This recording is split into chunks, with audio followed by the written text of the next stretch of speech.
apat na car wash boy sa lungsod ng Quezon ang ninakawan ng cellphone habang natutulog. Nung una, syempre, pinagbintangan nila ang isa't isa. Pero nahinto ito matapos nilang silipin ang kuha ng CCTV. Nakatutok si Oscar Oida, exclusive. Muntik mauwi sa suntukan ng batuhan ng bintang ng mga car wash boy sa isang auto detailing shop sa Quezon City nang magkawalaan ang kanilang mga cellphone kamakailan.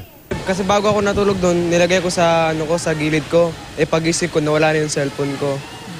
Kaya nagtataka nga ako bakit biglang nawala sa gilid ko eh. Pati nga yung kasama ko nawalan din ng cellphone.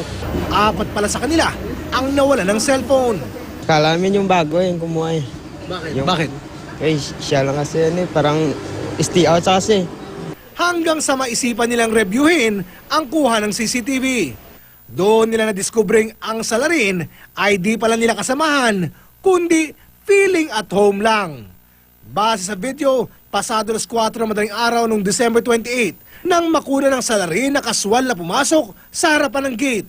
Dire-diretso sa tinutulugan ng mga car wash boy at kakalikutin ang mga gamit nila.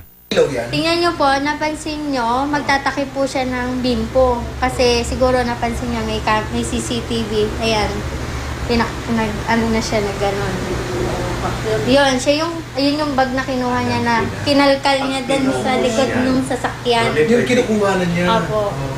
Ilang minuto rin nagpaikot-ikot sa compound, marahil para maghanap pa ng ibang madedekwat. Bago sumibat, akalain mong naki-CR pa.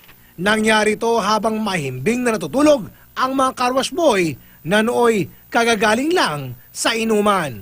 Hindi siya sa kabila, doon na tumatambay, parang may tumatambay doon sa kabila eh. Oh.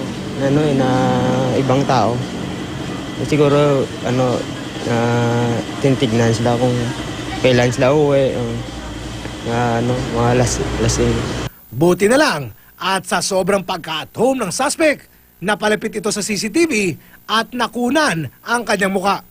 Ang video, balak isumiti sa pulis ng mga naisahang car wash boy para madakip ang suspect. Oscar Oida, nakatutok, 24 oras.